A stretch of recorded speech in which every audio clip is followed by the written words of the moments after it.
Boards पास आ चुके हैं, बहुत पास। डी डे बहुत नज़दीक है और हर एक बीतते हुए दिन के साथ वो और ज़्यादा नज़दीक होता जा रहा हो। बहुत सारे बच्चे ऐसे हैं जिन्होंने साल भर पढ़ाई करी है, साल भर एनसीईआरटी बुक्स को पढ़ा है, वन शॉट वीडियोस को देखा है, नोट्स को रिवाइज करा है। लेकिन बहुत सारे बच्चे ऐसे होंगे जिन्होंने ढंग से पढ़ाई नहीं करी होगी, या फिर किसी रीज़न के कारण उनके बहुत सारे टॉपिक्स छूट गए होंगे। तो अब क्या हम गिव अप कर दें, या फिर हम और ज्यादा मेहनत करें, हम दुगनी मेहनत करें और उन बच्चों से कम्पीट करें जिन्होंने साल भर मेहनत करी। इसका एक तरीका ये है कि आप सारे सिलेबस के जो भी इम्पोर्टेंट क्रक्स क्वेश्चन हैं उनको रिवाइज कर लो, उनको बार बार प्रैक्टिस कर लो। ये एक तरीका होता है ना कि टॉप डाउन अप्रोच एक होता है, एक बॉटम टू अप अप्रोच होता है। ये अप्रोच है आपका बॉटम टू अप अप्रोच। मतलब आप सबसे पहले उसके नक्श को पकड़ रहे हो। एग्जामिनेशन में आपको एग्जीक्यूट क्या करना है, एग्जामिनेशन में एग्जीक्यूट करना है, आपके क्वेश्चंस के आंसर्स बनाने हैं आपको। तो अगर आपको मैं कह दूं कि मैंने पिछले 15 साल के सीबीएसई के क्वेश्चंस को एनालाइज किया है और उससे कुछ ऐसे क्वेश्चंस निकाले हैं हर एक चैप्टर्स के जो बार बार बार बार पूछे जाते हैं। आपको कई बार कहा है कि जो एमसीक्यूज होते हैं वो कई सारे बनाए जा सकते हैं, लेकिन जो लॉन्ग आंसर्स होते हैं वो चैप्टर से लिमिटेड नंबर के ही होते हैं। अगर आप उन क्वेश्चंस की प्रैक्टिस कर लेते हो फिर आपको एग्जामिनेशन में 90% से ज्यादा मार्क्स करने में कोई दिक्कत नहीं होगी। तो इस वीडियो में मैंने कंपाइल कर दिया आपके सारे क्वेश्चन जो कि पिछले 15 साल के प्रीवियस ईयर क्वेश्चंस को एनालाइज करके बनाया गया है, और ऐसे क्वेश्चंस बार बार एग्जामिनेशन में आते हैं। और ना केवल हम लोग क्वेश्चंस के आंसर को समझेंगे बल्कि ये भी समझेंगे कि आंसर्स को अटेम्प्ट कैसे करना है, कैसे आपको लिखना है, और एक तरीके नहीं तो दूसरे तरीके से ये क्वेश्चंस आपको पूछ लिए जाएंगे तो आप आसानी से आंसर कर पाओगे। So let's get started with blade learning humanities. This is Ayush Raj and चलते हैं कंप्यूटर स्क्रीन पर, स्टार्ट करते हैं क्वेश्चंस के।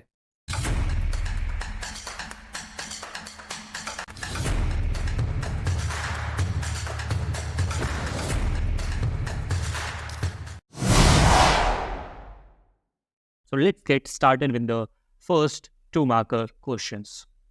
2 बार के क्वेश्चंस को हम लोग देखते हैं और आपको पता है कि इसका जो वर्ड लिमिट होता है 50 to 60 वर्ड्स में आपको लिखने होते हैं।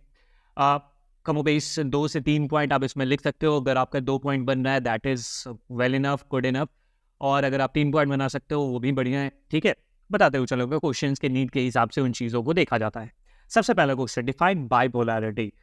चैप्टर का नाम ही है इंड ऑफ बाइपोलैरिटी, तो पहला क्वेश्चन ये है कि डिफाइन बाइपोलैरिटी। बाइपोलैरिटी को डिफाइन करना है, 2015 के सीबीएसई के एग्जाम में ये आ चुका है। पहले आप बाइपोलैरिटी को डिफाइन करोगे। बाइपोलैरिटी क्या होता है? 2 पोल्स में जब डिवाइड हो जाती है, 2 स्टेट्स जिनके पास बहुत ज़्यादा पावर है, बहुत ज़्यादा इन्फ्लुएंस है, चाहे आप मिलिट्री वे में बोलोगे या फिर इकोनॉमिकल वे में बोलोगे या कल्चरल वे में बोलोगे, इन सभी में वो 2 कंट्रीज जब डोमिनेट करते दुनिया को तो आप उसको कहोगे कि दुनिया एक बाइपोलर वर्ल्ड में तब्दील हो गई है, बाइपोलैरिटी वहाँ पे है। तो आप इसको डिफाइन करोगे, bipolarity is a distribution of power in which 2 states have majority of economic, military and cultural influence over the world, जो कि सेकेंड वर्ल्ड वॉर के बाद से लेकर 1991 तक देखने को मिला। दुनिया में यही चीज़ें थी। अब इसमें दूसरा पॉइंट लिख सकते हो कि सेकेंड वर्ल्ड वॉर के बाद दुनिया बाइपोलर वर्ल्ड हो गई थी। यूएस और यूएसएसआर 2 पोल्स थे दुनिया में, 2 सेंटर्स और पावर थे।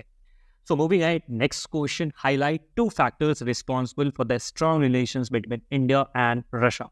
कितनी बार क्वेश्चन आया है ज़रा देखना आप। 2008 में, 2010 एंड 2012 में हर एक 2 साल के बाद ये क्वेश्चन रिपीट हो रहे हैं। आपको बताना है कि इंडिया और रशिया के बीच के स्ट्रॉन्ग रिलेशंस के क्या कारण, या उसको आप जस्टिफाई करोगे, सब्सटैंशिएट करोगे।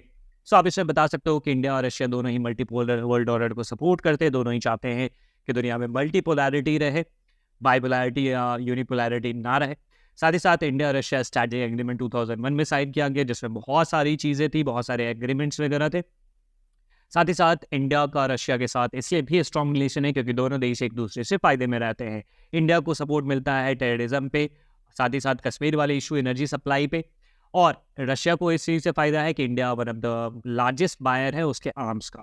ठीक है, तो इन रीज़न से आप कह सकते हो कि हाँ, इंडिया और रशिया के बीच में बहुत बेहतर संबंध है। थर्ड क्वेश्चन पे आते हैं, mention any 2 reforms initiated by Mikhail Gorbachev in the Soviet union. Mikhail Gorbachev ने जो रिफॉर्म्स किए थे उसके बारे में आपको बताना है। आपको पता है कि मिखाइल गोर्बाचेव 1985 से लेकर 1991 तक सोवियत यूनियन के हेड रहे थे, और उन्होंने 2 रिफॉर्म्स लाए थे। कौन कौन? Perestroika and glasnost. उसके बारे में आपको लिखना है। सबसे पहले पेरेस्ट्रोइका के बारे में लिखोगे, जिसमें इकोनॉमिक रिफॉर्म्स की बातें थी।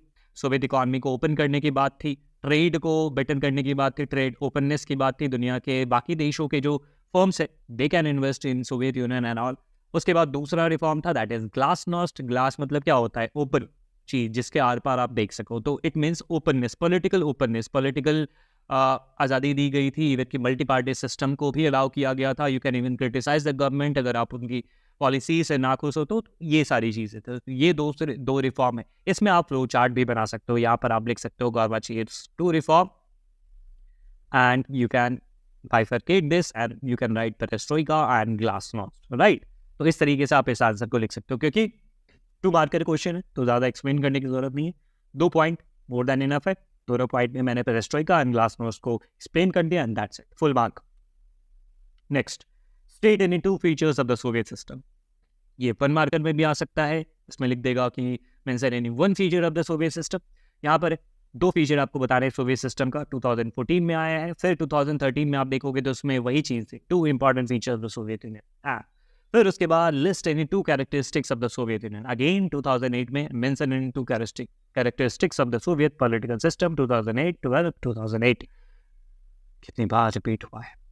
क्वेश्चन कितना ज़्यादा इंपॉर्टेंट है, इससे आप उसकी इंटेंसिटी को समझ सकते हो। सोवियत सिस्टम के बारे में लिखना है, 2 फीचर। ये क्वेश्चन आपको लॉन्ग आंसर में भी पूछा जा सकता है, इसमें 4 मार्कर में भी क्वेश्चन पूछे जा सकते हैं, जिसको मैं आगे डिस्कस करूंगा इन चीज़ों को। 2 मार्कर का क्वेश्चन है, सोवियत सिस्टम के बारे में आपको लिखना है। फीचर 2 लिख लें। एक फीचर में आप ये लिख दोगे कि स्टेट वेलफेयर के ऊपर ज़्यादा तवज्जो था, मतलब स्टेट जो है वो लोगों के वेलफेयर के लिए काम करता था। आप उस समय देखोगे अनएम्प्लॉयमेंट नहीं था, ठीक है। लोगों के एजुकेशन, चाइल्ड केयर, इन सब चीज़ों पर खर्च किया जाता था, ठीक है। और साथ ही साथ मास प्रोडक्शन किया जाता था ताकि लोगों के जो नीड्स है वो फुलफिल हो सके। तो इस पे मैंने बता दिया वेलफेयर पे बेस्ड था, सोशलिस्ट पैटर्न पे बेस्ड था, जिसमें इगैलिटेरियन सोसाइटी बनाने की बात। उसके बाद मैं बता दूंगा कि भाई सोवियत सिस्टम जो था ना, वहाँ पे एक ही पार्टी होती थी, कम्युनिस्ट पार्टी, और वही सारी चीज़ों को डोमिनेट किया करती थी। कोई दूसरी पार्टी वहाँ पर अलाउड नहीं था कि आप बना सकते हो, फंक्शन कर सकते हो। सो सारा जो पॉलिटिकल स्ट्रक्चर था that was centred around the communist party of Soviet union. That's it. पहले 2 मार्क के क्वेश्चंस को हम लोग देखेंगे। सबसे पहला क्वेश्चन है कि what are the components of the ASEAN vision 2020। 2019 में ये सवाल आया है कि आसियान विजन 2020 का आखिर कंपोनेंट्स क्या क्या है। सबसे पहले आपको पता होना चाहिए कि आसियान विजन क्या था। उसमें दरअसल आउटवर्ड लुकिंग पॉलिसी की बात थी, उसमें दरअसल आउटवर्ड लुकिंग रोल की बात थी कि आसियान का एक रोल जो होगा वो आउटवर्ड लुकिंग होगा। यहाँ तक बातें चल के आ रही थी, आसियान ने इस चीज़ को कंटिन्यू किया था कि अपना रीजनल जो है डेवलपमेंट उस चीज़ को आगे बढ़ाएंगे। लेकिन 2020 का जो उनका विजन था वो ये था कि हम लोग आउटवर्ड लुकिंग पॉलिसी है, इंटरनेशनल अफेयर्स में हम लोग अब एक तरह से एक्टिव रोल प्ले करेंगे। सो दिस वाज, और इसमें आप इंपॉर्टेंट पॉइंट लिखोगे कि आउटवर्ड लुकिंग पॉलिसी जो थी उसको आप अंडरलाइन करोगे, because this is the major element, ठीक है। और क्या बातें करी गई थी, उसमें ये कहा गया था कि जो रीजन में कॉन्फ्लिक्ट है उसको हम लोग नेगोशिएशन से सॉल्व करेंगे, रैदर कि कॉन्फ्लिक्ट में जाना, वॉर में जाना। तो इस चीज़ के ऊपर भी था। और इसका एक एग्जाम्पल भी आप देख सकते हो, चाहे वो कंबोडियन क्राइसिस हो या इस्तिमोर क्राइसिस हो, दोनों ही समय पर नेगोशिएशन से, बातचीत से मामले को सुलझा लिया गया था। So this was the ASEAN vision 2020। Mention any 2 objectives of SAARC. SAARC के 2 ऑब्जेक्टिव के बारे में बताना। इसमें आप छोटा सा इंट्रो भी दे सकते हो कि सार्क की स्थापना कब हुई थी। सार्क की स्थापना 1985 में काठमांडू में करी गई थी, तो ऐसे भी आप लिख सकते हो। अदरवाइज क्योंकि 2 मार्कर क्वेश्चन है, 50 वर्ड्स का इसमें लिमिट होता है, तो आप इसमें 2 पॉइंट भी लिख दोगे, that is more than enough.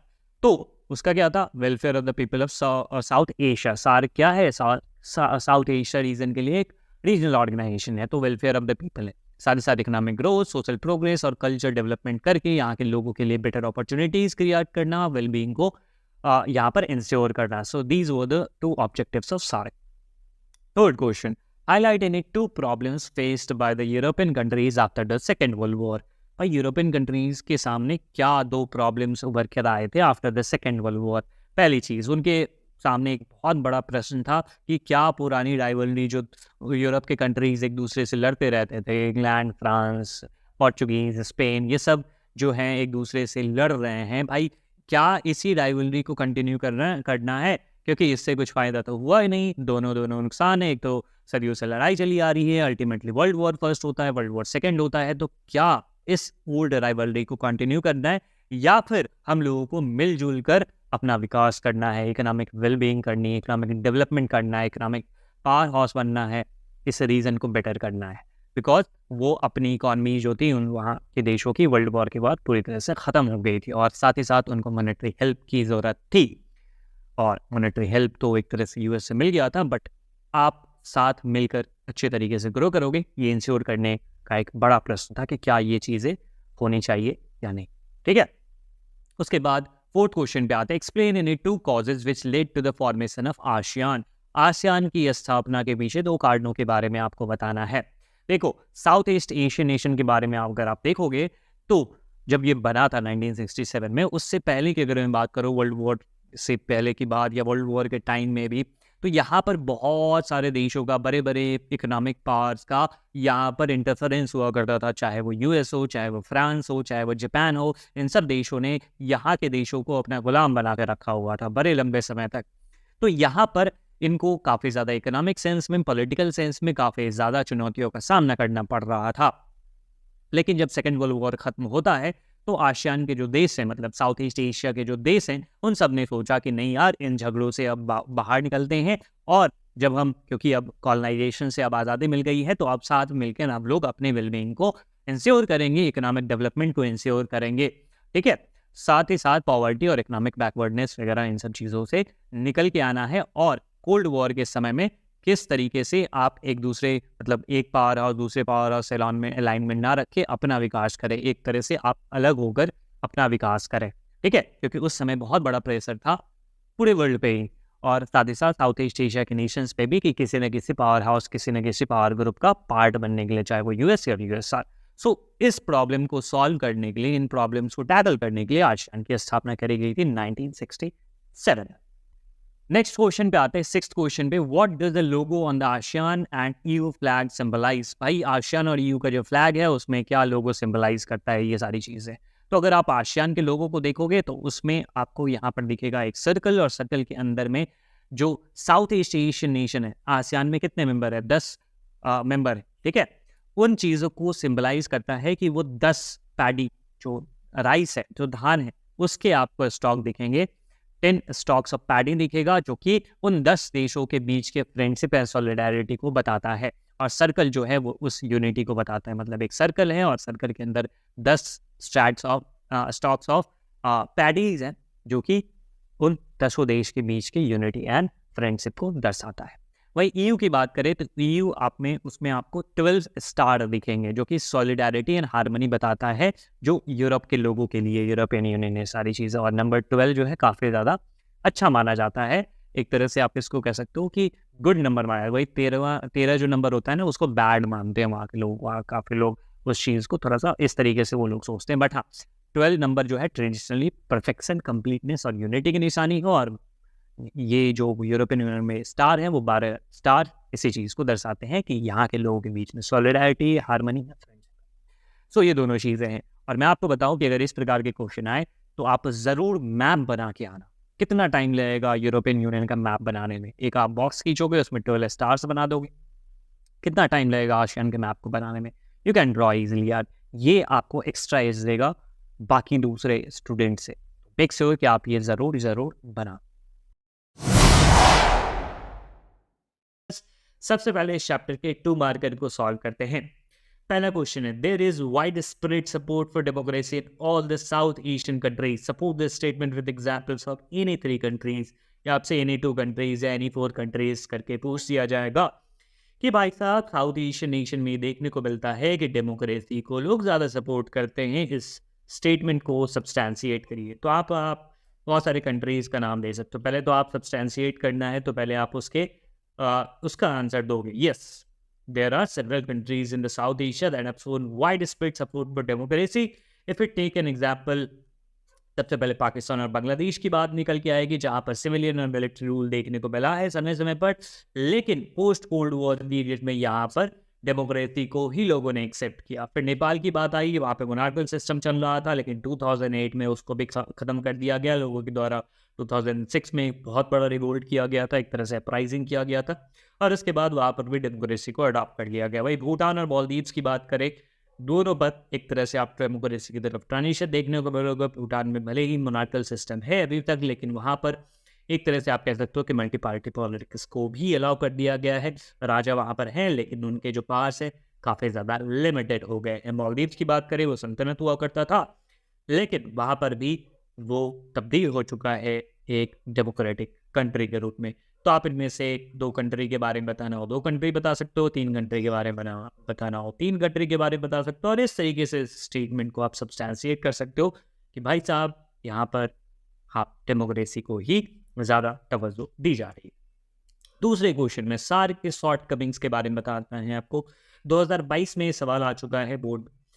पहली चीज़, सार्क के बारे में अगर आप बताना चाहो, अगर आप ये इंट्रो भी देना चाहोगे आप दे सकते हो, क्योंकि 2 मार्क का सवाल है, तो नहीं भी दोगे तो चलेगा, क्योंकि 50 वर्ड्स का वर्ड लिमिट होता है। बट अगर आप इंट्रो देना चाहते हो तो सार्क के डेफिनेशन के साथ आप लिख सकते हो कि SAARC South Asian Association of Regional Cooperation, और इसकी जो स्थापना हुई थी 1985 में, काठमांडू में इसका हेडक्वार्टर्स है। ऐसे कुछ आप इंट्रो बना सकते हो। बट यहाँ पर शॉर्ट कमिंग्स की बात करूँ तो पहला है परसिस्टेंट पॉलिटिकल डिफरेंस। यहाँ पर पॉलिटिकल डिफरेंस अलग अलग कंट्री जो इसके 8 मेंबर है उन देशों में काफ़ी सारे पॉलिटिकल डिफरेंसेस देखने को मिलते हैं, स्पेशली इंडिया और पाकिस्तान के बीच में।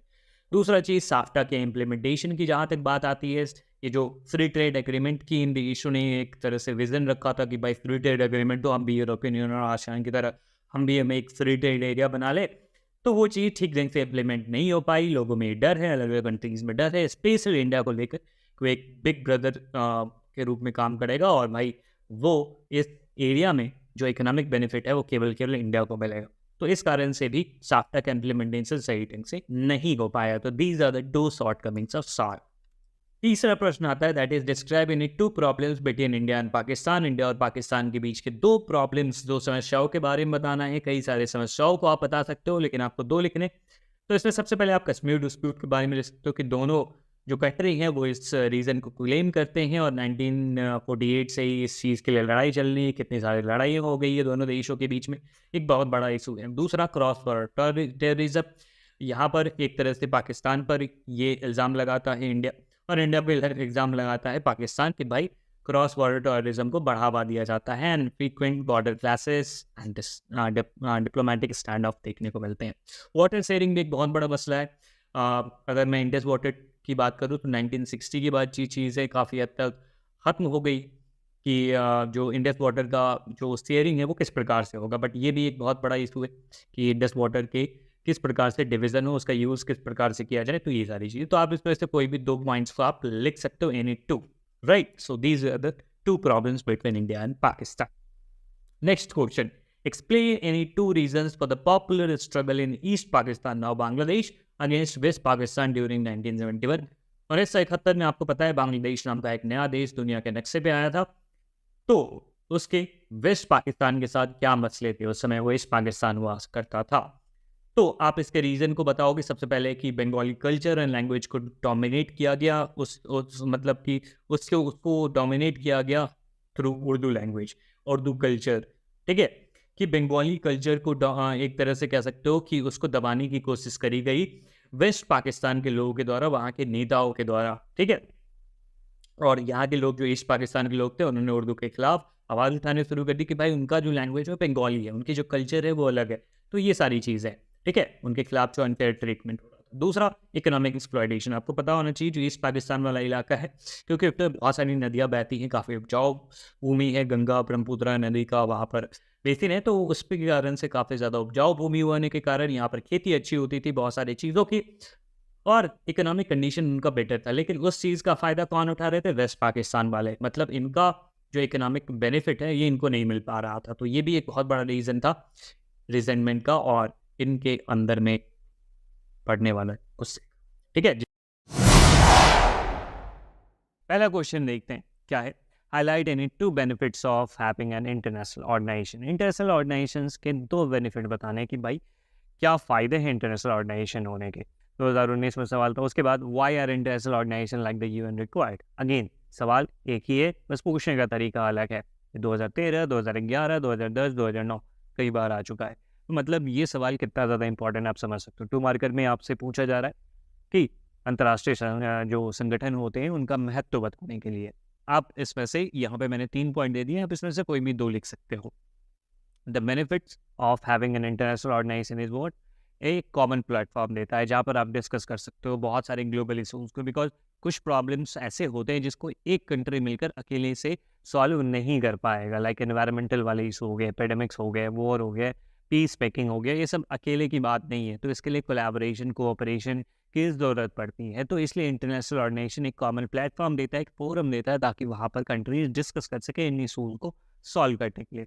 उसके बाद इंटरनेशनल पीस एंड सिक्योरिटी को मेंटेन करने के लिए, या फिर जो नॉर्म्स होते हैं, जो रूल्स एंड रेगुलेशन होते हैं, अगर मान लो के लिए इन्वायरमेंटल प्रोटेक्शन के लिए कुछ कवायद निकाली गई, कुछ रूल्स बनाए गए, या कुछ एक डिसीजन पे पहुंचा गया है कि हम लोग ये चीज़ करेंगे, लाइक कार्बन एमिशन को कम करेंगे, तो उसके लिए रूल तो बनाया जाएगा ना। और ये भी देखना पड़ेगा कि अगर कोई देश उस रूल को फॉलो कर रहा है कि नहीं कर रहा है, अगर नहीं कर रहा है तो उसके लिए क्या सजाएं दी जाएंगी। तो ये सारी चीज़ें, रूल्स एंड रेगुलेशंस, प्रोसीजर, इन सब चीज़ों के लिए भी इंटरनेशनल ऑर्गेनाइजेशन की ज़रूरत पड़ती है।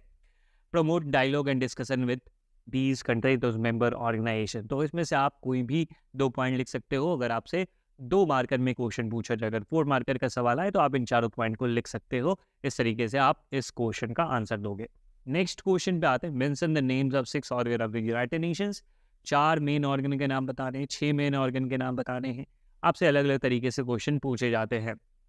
तो आपको क्या करना है, आपको 6 प्रिंसिपल ऑर्गन्स जो है यूनाइटेड नेशंस के, उनके बारे में पता होना चाहिए। आपको पता है यूनाइटेड नेशन 1945 में एग्जिस्टेंस में आया था, उसके 6 प्रिंसिपल ऑर्गन है। General assembly, security council, secretariat है, देन इकोसॉक, economic and social council, international court of justice, और लास्ट 6 ट्रस्टीशिप काउंसिल, जो कि 1994 के बाद से ऑपरेट करना उसने बंद कर दिया। तो these are the 6 principal organ. आपसे 4 पूछा जाए, आप 4 का जवाब दोगे, 6 आपसे पूछा जाए तो 6 का जवाब दे दोगे। नेक्स्ट क्वेश्चन पे आते हैं। इसमें ये पूछा जा रहा है कि आप 4 क्राइटेरिया बताओ कि उन किन क्राइटेरिया पे एक परमानेंट मेंबर को एक जगह मिलेगी। मतलब आपको पता है कि यूएनएससी में 5 परमानेंट मेंबर है, लेकिन अगर मान लो कि किसी एक और परमानेंट मेंबर को ऐड करने की ज़रूरत महसूस हुई, तो क्या क्राइटेरिया होंगे कंट्रीज़ को सेलेक्ट करने के लिए। तो ये क्वेश्चन आ चुका है 10/13/2019 में, तो काफ़ी इंपॉर्टेंट है। इसके ये सारे क्राइटेरिया है। अगर आपसे 4 क्राइटेरिया पूछा जाए, आप उसमें से 4 क्राइटेरिया लिख दो, 6 क्राइटेरिया पूछा जाए 6 लिख दो। मैंने 6 क्राइटेरिया को लिस्ट कर दिया है।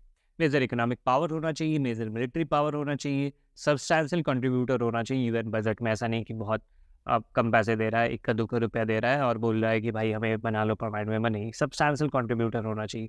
पॉपुलेशन के टर्म्स में एक बड़ा नंबर होना चाहिए, डेमोक्रेसी और ह्यूमन राइट्स से रिस्पेक्ट करता होना चाहिए, और एक ऐसे कंट्री को ऐड किया जाए ताकि जो परमानेंट मेंबर्स है यूनाइटेड नेशन सिक्योरिटी काउंसिल का जो कंपोजिशन है उसको और ज़्यादा एनरिच करे। उस परमानेंट मेंबर ऐसे कंट्री को ऐड किया जाए जो जोग्राफिकल वाइज या कल्चर वाइज इन सिक्योरिटी काउंसिल को और ज़्यादा एनरिच करे। मतलब ऐसे क्षेत्र से किसी कंट्री को चूज़ किया जाए जहाँ का रिप्रेजेंटेशन अभी नहीं है, राइट। जैसे मान लो कि मिडिल ईस्ट से आपने ले लिया, अफ्रीका से ले लिया, राइट, या फिर साउथ एशिया से ले लिया, इन सब देशों का, या इवन कि लैटिन अमेरिका से, तो इन सब का रिप्रेजेंटेशन नहीं है। तो और कल्चर अलग है, या लैंग्वेज अलग है, या उनकी इकोनॉमिक स्थिति अलग है, इकोनॉमिक सिस्टम उनका अलग अलग है, तो उन सब देशों को ऐड किया जाए। ऐसा नहीं कि एक ही जैसे सिस्टम और एक ही जैसे इकोनॉमी वाले देशों को ही केवल वहाँ पे परमानेंट मेंबर बनाया जाए। तो these are the criteria on which you can select a new permanent member if the situation arise. Next question. How many member nations, member countries have got veto power in the United Nations Security Council and why? कितने देशों को मिला हुआ है? United nation security council के composition की अगर बात करो तो वहाँ पर 10 देश आपको नॉन परमानेंट है, और जो 5 देश हैं वो परमानेंट है। तो उन देशों को ही वीटो पावर मिला गया है। कौन से वो देश हैं? US, UK, China, Russia and France, उनके पास ये चीज़ है। और ये एक प्रिविलेज पोजीशन है। आप समझ ही सकते हो कि उनके पास ये प्रिविलेज पोजीशन क्यों आता है, क्योंकि वीटो पावर अपने आप में एक ऐसा पावर है जिसके तहत आप किसी भी डिसीजन मेकिंग में इंटरफेयर कर सकते हो। इसके बारे में आगे हम लोग डिस्कस करेंगे ही बृहत रूप में, लेकिन यहाँ पर ये समझो कि प्रिविलेज पोजीशन मिलता है, और ये position after the second world war दिया गया।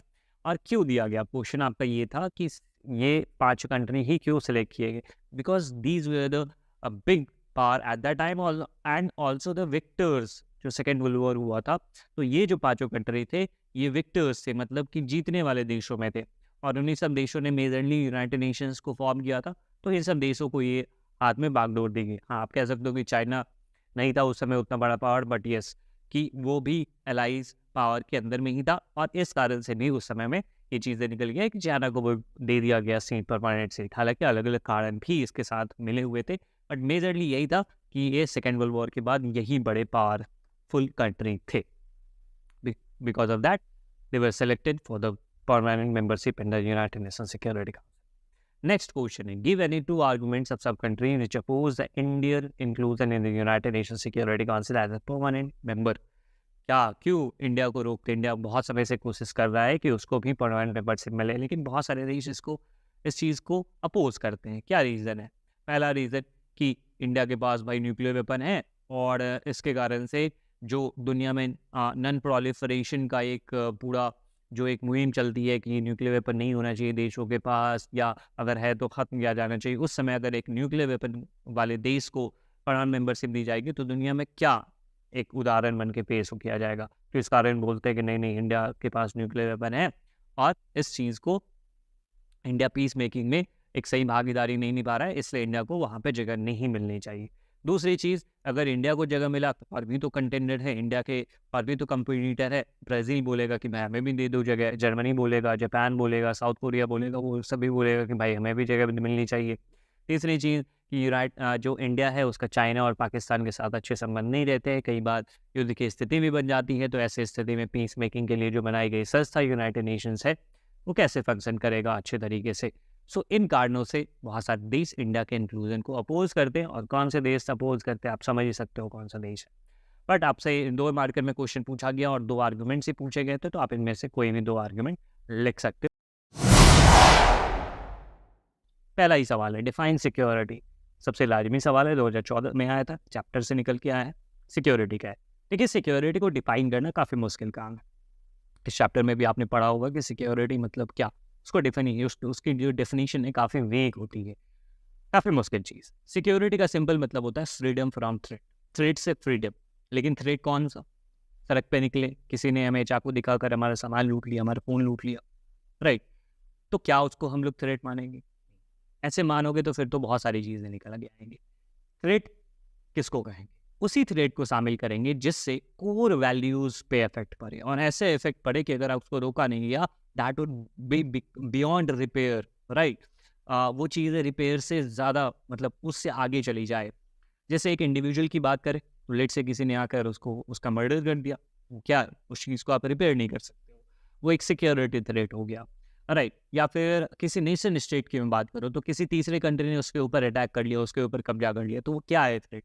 वो उस कंट्री के कोर वैल्यूज़ को हैम्पर कर रहा है। कौन से कोर वैल्यूज? सोवरेनिटी, इंटीग्रिटी, उस पे हमला कर रहा है, आपके एरिया को कैप्चर कर दे रहा है। हाँ, आप इसको जरूर रिटेलिएट करके आप उस चीज़ को वापस से ले आओगे, बट उस समय के लिए तो उसने उसके कोर वैल्यूज़ को हैम्पर कर दिया ना, उसकी सोवरेनिटी और इंटीग्रिटी को छीन लिया ना। तो सिक्योरिटी मतलब freedom from threat, but only those threat would be considered that hampers or that affect the core values of an individual or a nation state. You can see that, right? तो इस तरीके से आप security को define करोगे। Next question आपसे पूछा जा रहा है कि highlight any two threats to a country's security as per the traditional notion of security. Traditional notion of security जो है उसके अंतर्गत आप दो थ्रेट बताइए किसी कंट्री के लिए। तो देखिए, ट्रेडिशनल नोशन की अगर मैं बात करूँ तो उसमें बेसिकली बात होती है मिलिट्री थ्रेट की और वायलेंट थ्रेट की। तो आप इसमें दो जो थ्रेट लिखोगे, एक पहला चीज़ मिलिट्री थ्रेट किसी तीसरे कंट्री के द्वारा, ये एक बहुत बड़ा थ्रेट है ट्रेडिशनल नोशन ऑफ सिक्योरिटी के अंतर्गत, जिसके अंतर्गत किसी भी देश पर दूसरे देश ने हमला कर लिया, ये एक बड़ा थ्रेट। या फिर एक तरह से आप कहोगे इंटरनल वायलेंस। फॉर एग्जाम्पल के लिए इस श्रीलंका में जो सिविल वॉर निकल के आया, ठीक है, 1983 से लेकर 2009 तक, वो क्या था? वो एक इंटरनल थ्रेट था, इंटरनल वायलेंस था, कंट्री के विद ही नहीं। और पहला मैंने क्या बताया, किसी दूसरे कंट्री के द्वारा आप पे हमला किया जाना है। जैसे मान लो 1962 में जो सीनो इंडिया वॉर हुआ था, 65-71 में जो पाकिस्तान और इंडिया के बीच में लड़ाई हुई थी, उस समय के लिए वो एक क्या था? मिलिट्री थ्रेट था, किसी दूसरे कंट्री के द्वारा किया गया।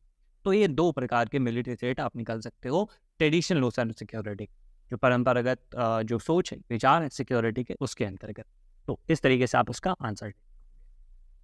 Third, which are the two forms of cooperative security as per its traditional notion? मतलब ट्रेडिशनल नोशन के अंतर्गत ही कोऑपरेटिव सिक्योरिटी के दो प्रकार बताइए। कोऑपरेटिव सिक्योरिटी के आपको दो फॉर्म्स बताने। कोऑपरेटिव सिक्योरिटी मतलब इस तरीके से सिक्योरिटी को इंश्योर करोगे जिसके अंदर कोऑपरेशन भी इन्वॉल्व हो, मतलब कंट्रीज के बीच में कोऑपरेशन हो, और उस स्थिति में सिक्योरिटी इंश्योर हो जाती है। तो इस यहाँ पे मैंने 3 पार्ट बता दिए, 3 फॉर्म बता दिया, आप इसमें से कोई भी 2 लिख सकते हो। पहला कॉन्फिडेंस बिल्डिंग। कॉन्फिडेंस बिल्डिंग के अंतर्गत क्या होता है कि बातचीत से, आइडियाज़ को शेयर करके, अपने डिप्लोमेटिक चैनल्स के थ्रू ये इंश्योर कर देना कि भाई यार मैं तेरे पे हमला नहीं करूँगा, तो भी मेरे पे हमला मत करना। कॉन्फिडेंस बिल्डिंग, अपने आइडियाज़ को शेयर करना। ये चीज़ें क्या निकल के आती है, ये होता है कॉन्फिडेंस बिल्डिंग। या फिर अपने वेपन्स का इंफॉर्मेशन शेयर करना, अपने पूरे स्ट्रक्चर का इंफॉर्मेशन शेयर करना। फॉर एग्जांपल के लिए 1962 में जब क्यूबन मिसाइल क्राइसिस हुआ था, उसके बाद यूएसएसआर और यूएसए ने कई ऐसे ट्रीटीज़ किए थे जिसके अंदर में कॉन्फिडेंस बिल्डिंग की बात करी गई थी, जिसके अंतर्गत अपने वेपन्स का डेटा शेयर किया गया था कि मेरे पास इतने वेपन्स हैं और यहाँ पे ये चीज़ें निकल के आई। ये क्यों किया गया था? ये इसलिए किया गया था ताकि हमारे बीच में ऐसी स्थिति दोबारा ना पैदा हो। उस समय में आपको पता है कि दुनिया at the brink of nuclear war पहुंच गया था, कि न्यूक्लियर वॉर दोनों देश के बीच में हो जाएगा और इससे पूरी दुनिया ही अफेक्ट होगी। तो ये कॉन्फिडेंस बिल्डिंग होता है, अपने राइवल्स के थ्रू, राइवल्स के साथ आप आइडिया शेयर करते हो, इन्फॉर्मेशन शेयर करते हो, ताकि आप दोनों के बीच में एक कॉन्फिडेंस बिल्डअप हो कि भाई मैं तेरे पे हमला नहीं करूँगा, तू मेरे पे मत करना, पीस इंश्योर करते हैं। तो इस तरीके से सिक्योरिटी इंश्योर होता है। दूसरा है डिसआर्मामेंट। डिसआर्मामेंट मतलब एक सर्टेन काइंड ऑफ वेपन्स को त्याग रहे हैं। फॉर एग्जाम्पल के लिए जैसे नॉन प्रोलिफरेशन ट्रीटी था, हालांकि इससे 5 कंट्रीज को एक्सेप्शन दिया गया था, बट हाँ ये था कि भाई न्यूक्लियर वेपन्स को छोड़ देंगे। दुनिया के कई सारे मुल्कों ने उसके बाद, जिनके पास न्यूक्लियर वेपन्स थे पुराने समय में, लेकिन उसने अपने आप को उस वेपन से मुक्ति पा ली। ठीक है, दुनिया में आप देखोगे ऐसे न्यूक्लियर वेपन्स। फिर बायोलॉजिकल वेपन्स जो कन्वेंशन था, उसके अंतर्गत में ये थी कि बायोलॉजिकल वेपन्स को यूज़ नहीं करेंगे। ठीक है, केमिकल वेपन को छोड़ने की बात होती है, तो ये सिर्फ डिसआर्ममेंट के अंदर में आता है। ये सब मिलके छोड़ देते हैं यार, ये सब वेपन छोड़ देते हैं, तो इससे भी सिक्योरिटी। तीसरा टाइप होता है आर्म्स कंट्रोल, जिसके अंतर्गत सर्टेन वेपन्स को ये चीज़ किया जाता है कि उसका डेवलपमेंट नहीं करेंगे या उसका एक्विजिशन और ज़्यादा नहीं करेंगे, मतलब उसके नंबर्स को और नहीं बढ़ाएंगे। फॉर एग्जाम्पल की एंटी बैलिस्टिक मिसाइल ट्रीटी, जो कि यूएस और यूएसआर के बीच में साइन किया गया था, को अगर पता है तो आप ज़रूर ईयर लिख देना, मुझे कमेंट बॉक्स में बता देना, तो मैं समझ लूँगा कि आपने वो चीज़ें पढ़ी है। So anti ballistic missile treaty के अंदर में क्या था कि दोनों देशों ने ये इंश्योर किया कि हम लोग एंटी बैलिस्टिक मिसाइल और ज़्यादा एक्वायर नहीं करेंगे, हम उसके डेवलपमेंट को लिमिट करेंगे। So these are the forms of cooperative security. आप इसमें से 3 पॉइंट में से कोई भी 2 पॉइंट लिख सकते हो। These are the 2 forms of cooperative security. Fourth question, what is meant by the non traditional notion of security. Traditional मैंने समझा दिया, नॉन ट्रेडिशनल क्या होता है? नॉन ट्रेडिशनल में बेसिकली बात करी जाती है सिक्योरिटी और विजय रूप। उसमें केवल मिलिट्री थ्रेट की बात नहीं करी जाती, मतलब उसमें ऐसे थ्रेट की बात करी जाती है जिसमें ह्यूमन एग्जिस्टेंस पर, ह्यूमन सिक्योरिटी पर थ्रेट पैदा हो। कैसे? Economic inequality, environmental degradation, terrorism, epidemics, या जो दूसरे ग्लोबल चैलेंजेस है, इससे भी ह्यूमन एग्जिस्टेंस पर चोट पहुंचती है, ह्यूमन एग्जिस्टेंस पर थ्रेट निकल के आता है। बट ये चीज़ क्या है?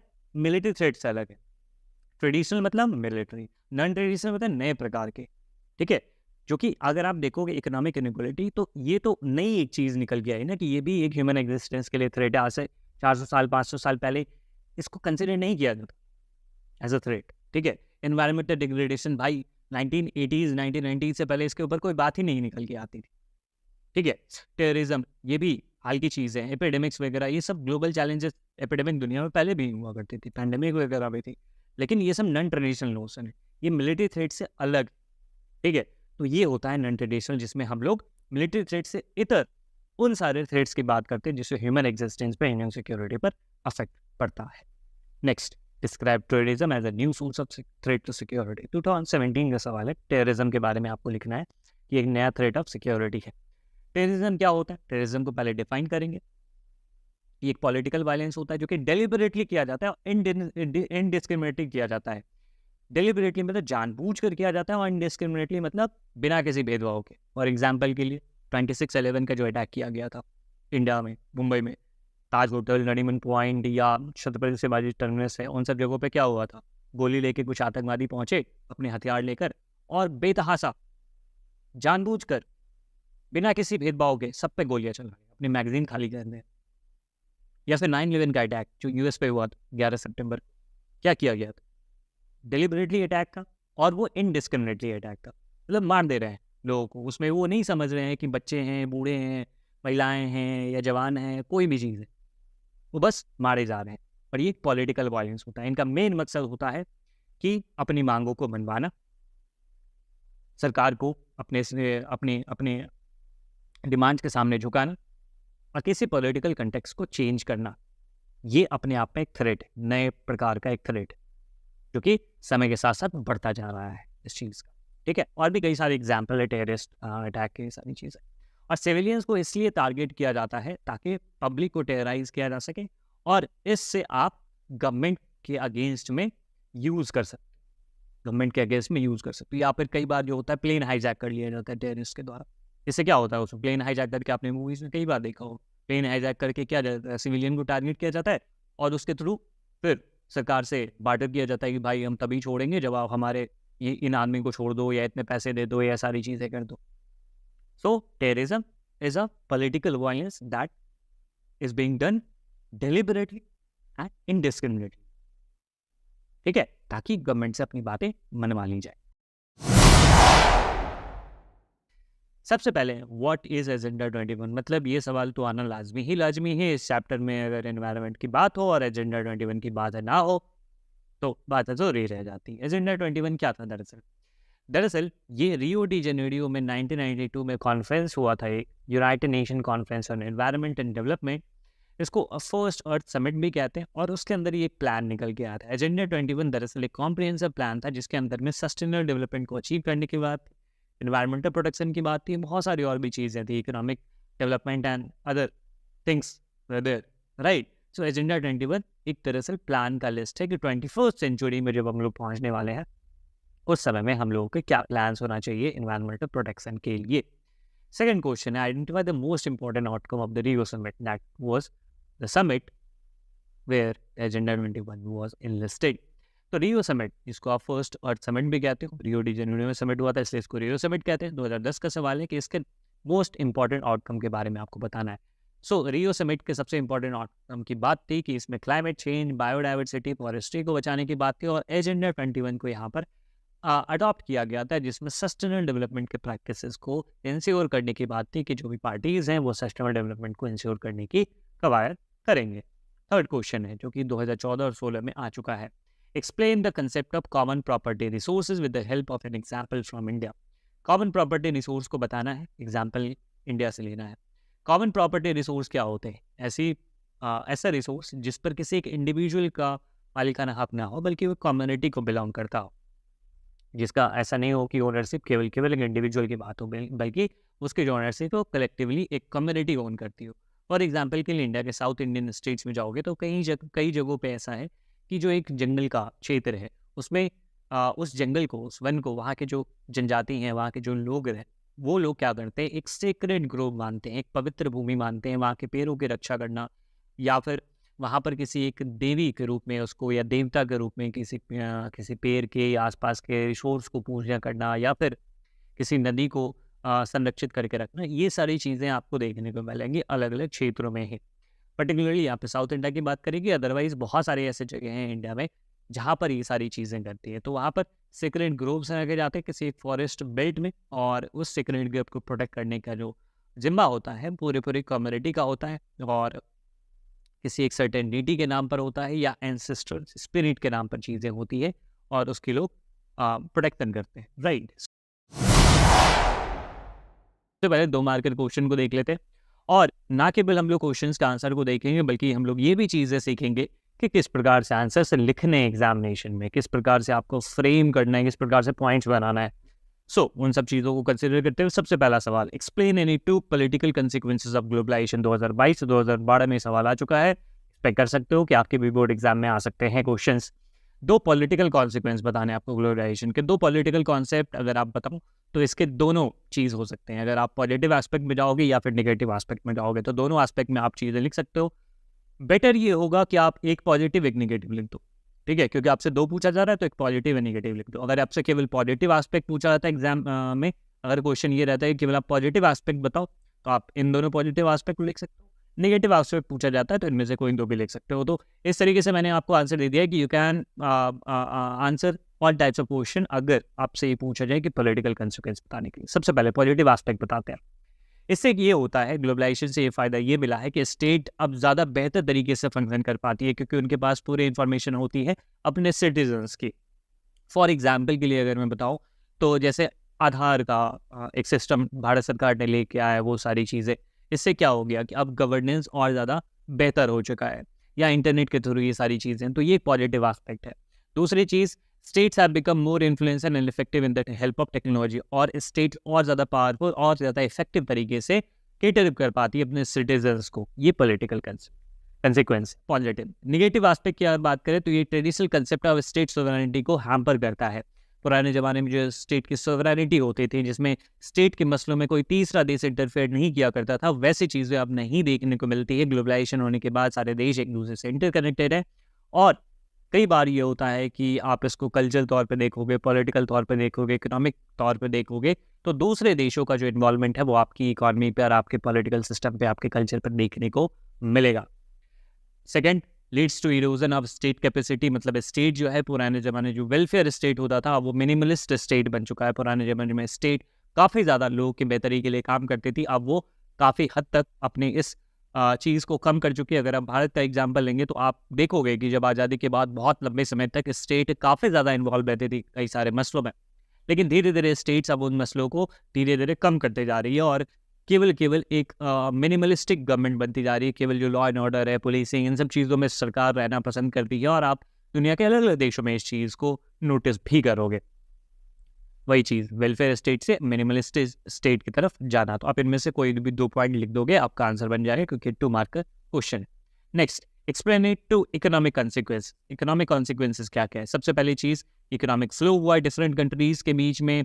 डिफरेंट कंट्रीज़ के बीच में जो रिस्ट्रिक्शंस होते थे, चाहे वो कैपिटल के फ्लो के लिए हो, या इवन कि जो पीपल का फ्लो था, या ट्रेड का फ्लो था, इन सब चीज़ों के ऊपर जो रिस्ट्रिक्शंस लगाए जाते थे दुनिया भर में, उन सब चीज़ों का अब खात्मा हुआ, या तो रिमूव कर दिया गया है, बहुत हद तक रिड्यूस कर दिया गया है। दुनिया भर के जो इन्वेस्टर्स हैं, they can invest in other countries as well, they can pump capital, they can invest technology in those countries, and दुनिया भर की चीज़ें हमारे यहाँ पर आती है, हमारे यहाँ की चीज़ें दुनिया भर में बिकती है, तो ये सारी चीज़ें निकल के आती है। इससे डेवलपिंग और डेवलप कंट्री का काफ़ी ज़्यादा फ़ायदा भी होता है, साथ ही साथ जॉब क्रिएशन भी होते हैं। तो आप इनमें से कोई भी आप इकोनॉमिक कॉन्सिक्वेंसेज लिख सकते हैं, ये आपका आंसर फ्रेम हो जाएगा। Next question, analyse any 2 reasons for the resistance to globalisation. Globalisation को क्यों विरोध किया जाता है, उसका विरोध क्यों किया जाता है, इसके पीछे के 2 कारण बताने हैं आपको। 5 कारण है आपके सामने, आप कोई भी 2 कारण में से लिख सकते हो। कई बार ये कहा जाता है कि ग्लोबलाइजेशन है प्रो कैपिटलिज्म को बढ़ावा देता है, और कैपिटलिज्म आप जानते हो, जहाँ पर प्रॉफिट मेकिंग के लिए काम होती है। दुनिया भर के जो फर्म्स होते हैं, दुनिया भर के जो एंटिटीज़ होते हैं, वो काम करते हैं केवल प्रॉफिट मैक्सिमाइजेशन के लिए। तो ये सोशलिज्म की आइडियोलॉजी के खिलाफ है। सोशलिज्म की आइडियोलॉजी में आप वेलफेयर की बात करते हो, तो उसके खिलाफ। तो ये एक इस कारण से लोग, और इवन की जो पर्टिकुलरली जो लेफ्ट पार्टीज़ है, लेफ्ट विंग के जो विचारधारा रखने वाले लोग हैं, वो इस चीज़ को इस बिना पर उस चीज़ का रेसिस्टेंस करते हैं, उस चीज़ को क्रिटिसाइज़ करते हैं। इससे स्टेट का जो वीकनिंग होता है, ये देखने को मिला है। स्टेट की जो कैपेसिटी वो कम होती है, स्टेट की सॉवरेनिटी हैम्पर होती है, वेलफेयर स्टेट का कंसेप्ट खत्म होता चला जा रहा है, और लोकल कल्चर को काफ़ी ज़्यादा अफेक्ट करता है। आज के समय में आप देखोगे, ये आगे भी हम लोग बात करेंगे, आपने चैप्टर में पढ़ा होगा। अगर आपने नहीं पढ़ा है तो वन शॉट वीडियो ज़रूर जाके देख लो, ये आपको प्लेलिस्ट सेक्शन में मिल जाएगा। ग्लोबलाइजेशन के ऊपर मैंने एक वीडियो बना दिया, जहाँ पर मैंने इन सब चीज़ों के बारे में डिस्कस किया है, किस प्रकार से हमारा कल्चर हैम्पर होता है।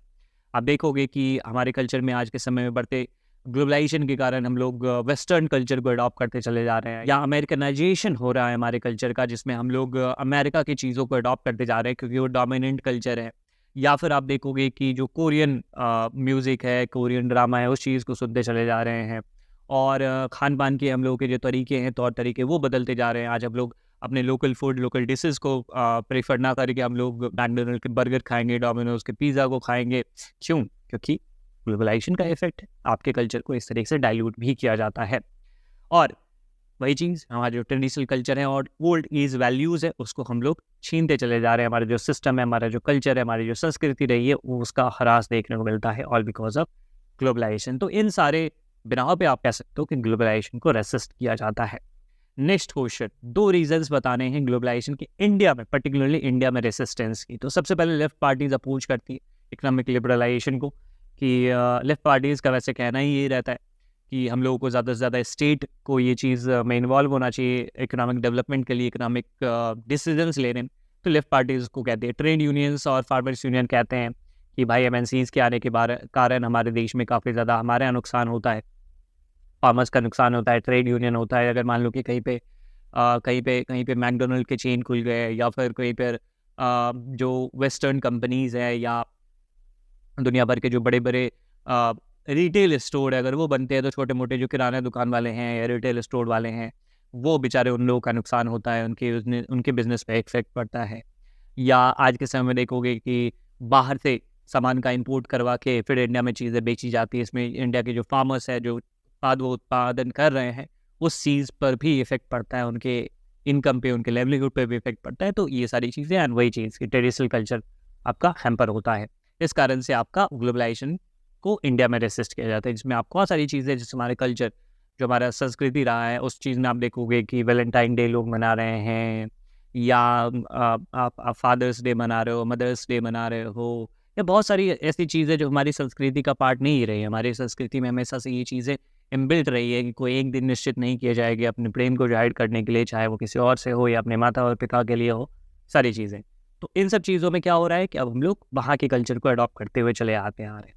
सो these are the two reasons. Mention in two benefit, बहुत बुराई कर ली हम लोग ग्लोबलाइजेशन के, अब कुछ बेनिफिट्स के बारे में बात कर लेते हैं।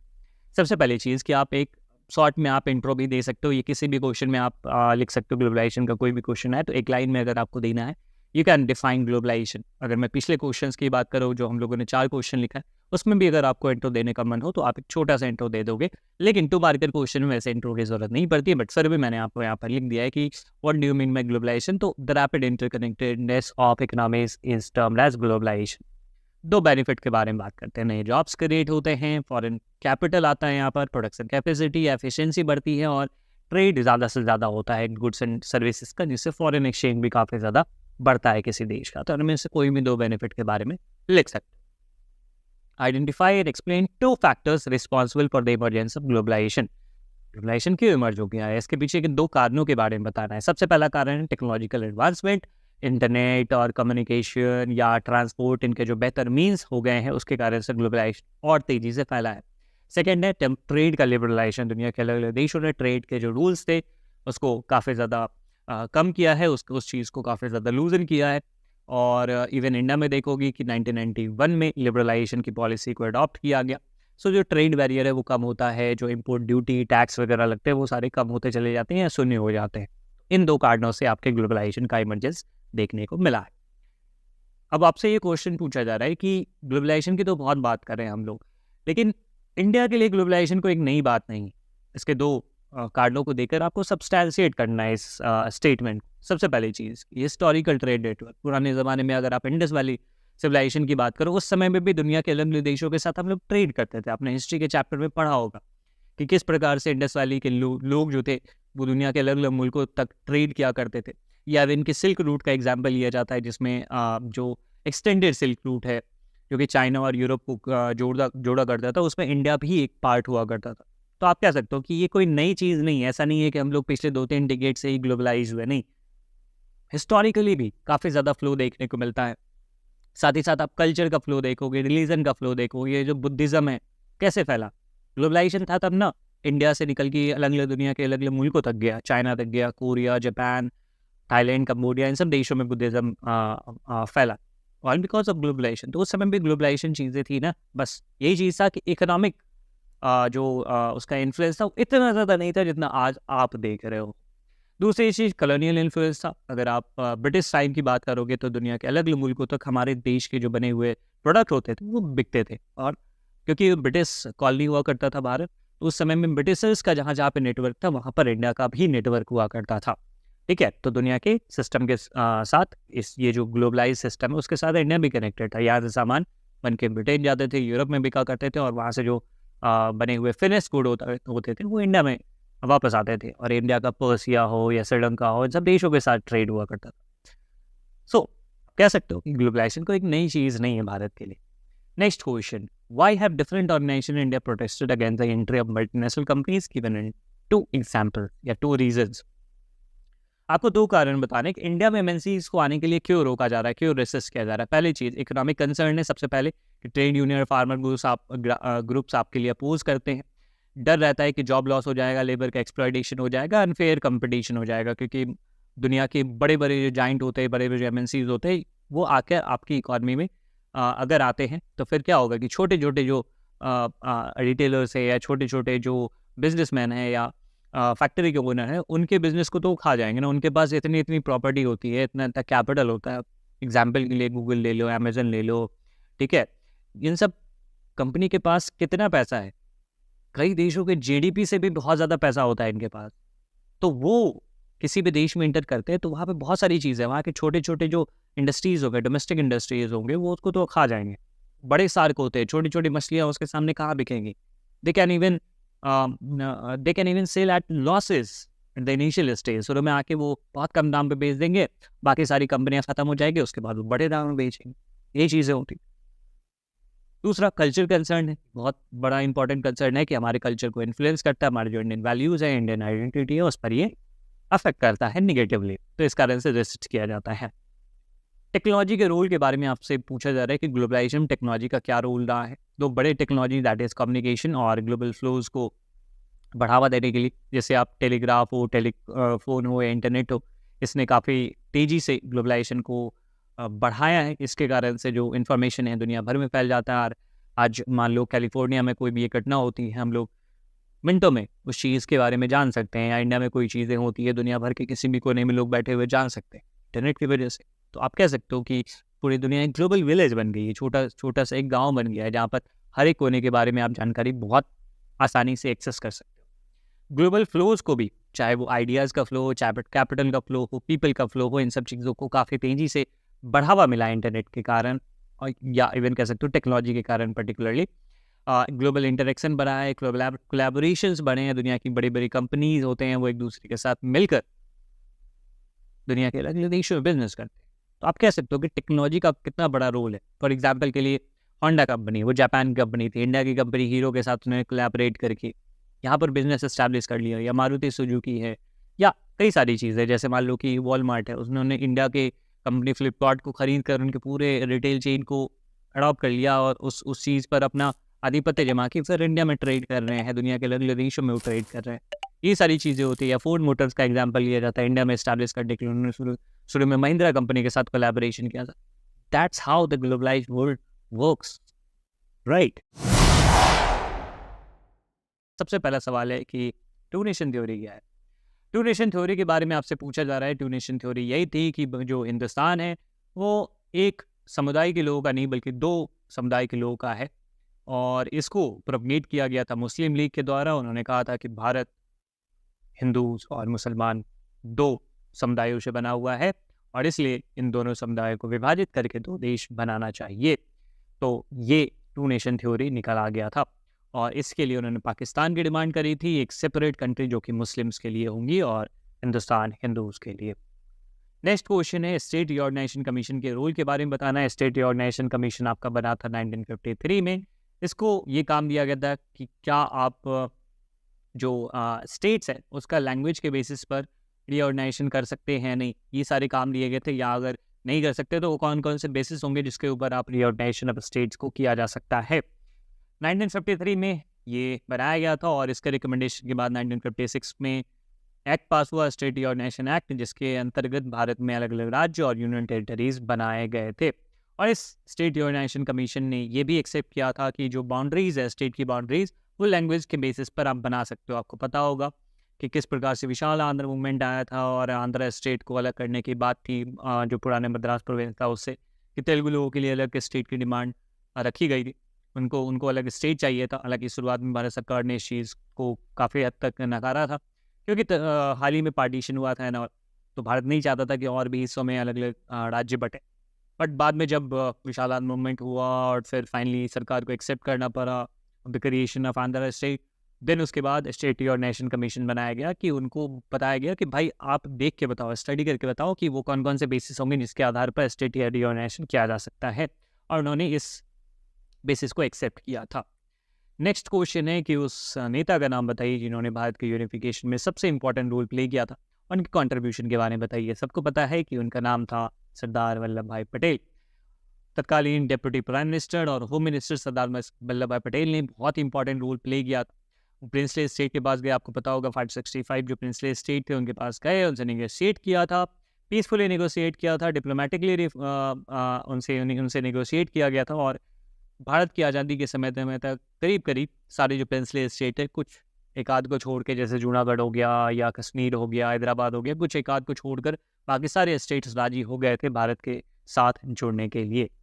2 मार्क का सवाल है, 2 पॉइंट में आप आंसर दे दोगे, that would be sufficient. 50-60 word का आपका वर्ड लिमिट होता है। नेक्स्ट क्वेश्चन है कि लिंग्विस्टिक स्टेट्स भारत में क्यों बनाए गए थे, 2 रीज़न आप बताइए। पहली चीज़ कि भारत की जो डेमोक्रेटिक सेटअप है उसमें इस चीज़ को रियलाइज़ किया गया कि अगर हम लैंग्वेज के बेसिस पर स्टेट्स नहीं बनाते हैं तो हो सकता है कि भविष्य में चल के सेपरेशन हो जाए। अगर मैं श्रीलंका का एग्जांपल दूं तो वहाँ पर ये चीज़ें निकल के आई कि जब वहाँ पर तमिल लोगों का गुस्सा फूटा था सेनाला के अगेंस्ट में, तो उन्होंने फिर डिमांड शुरू कर दिया था कि नहीं, हमें सेपरेट कंट्री बनाना है। तो ये सारी चीज़ें, तो भारत सरकार ने इस चीज़ को रिकग्नाइज़ किया था कि जो सेपरेशन और डिवीज़न की डिमांड ना पैदा हो, इसके कारण से उनके राइट्स को भी हम लोग रिकग्नाइज करेंगे और ये यूनिटी एंड डाइवर्सिटी को एक्सेप्ट करेंगे, ठीक है। और उनके डिमांड्स को एक्सेप्ट करना, that could be seen as a very function of the democratic setup, right. Next question है, 2 पॉलिटिकल डेवलपमेंट के बारे में बताना है जो 1940s में हुआ था, जिसके कारण से पाकिस्तान बनाया गया था। पहली चीज़, political competition between Congress and Muslim League and the role of Britishers, पहली चीज़। दूसरी चीज़ की सेपरेट कंट्री बनाना on the basis of 2 nation theory और मुस्लिम्स पाकिस्तान का बनाना। तो इन दोनों डेवलपमेंट के कारण आप कह सकते हो कि 1940s में ये चीज़ें चली और फाइनली 1947 में जाकर 2 देश बन गए। फर्स्ट, आपसे सबसे पहला प्रश्न पूछा जा रहा है कि analyse any 2 reasons for the dominance of the Congress party in the first 3 general election in India. तो 3 रीजन बताइए जिसके कारण से कांग्रेस पार्टी ने पहले 3 जो आम चुनाव हुए थे भारत में उसमें डोमिनेट किया था। सबसे पहला जो उसका रीज़न है वो ये कि कांग्रेस पार्टी इंडिपेंडेंस मूवमेंट से ही लीड करती आ रही है। और आप कहोगे कि जो इंडिपेंडेंस मूवमेंट है उसमें सबसे बड़ी जो पार्टी थी जो इस चीज़ को लीड कर रही थी या इंडिया के लिए, इंडिया को रिप्रेजेंट कर रही थी, इंडियन पीपल को रिप्रेजेंट कर रही थी, वो कांग्रेस पार्टी थी। तो इसको फ़ायदा मिला, 1885 से बनी हुई पार्टी, ठीक है। उसके बाद दूसरा, वेल ऑर्गेनाइज इसका ऑर्गेनाइजेशनल स्ट्रक्चर था, जिसके कारण से जो नेटवर्क है इसका अलग अलग स्टेट्स में अलग अलग जगहों पे इसका था। किसी भी और पार्टी जो उस समय पर थी, एग्जिस्ट कर रही थी पहले 3 जनरल इलेक्शन में, उनका इतना बड़ा ऑर्गेनाइजेशनल नेटवर्क नहीं था जितना कांग्रेस पार्टी का था।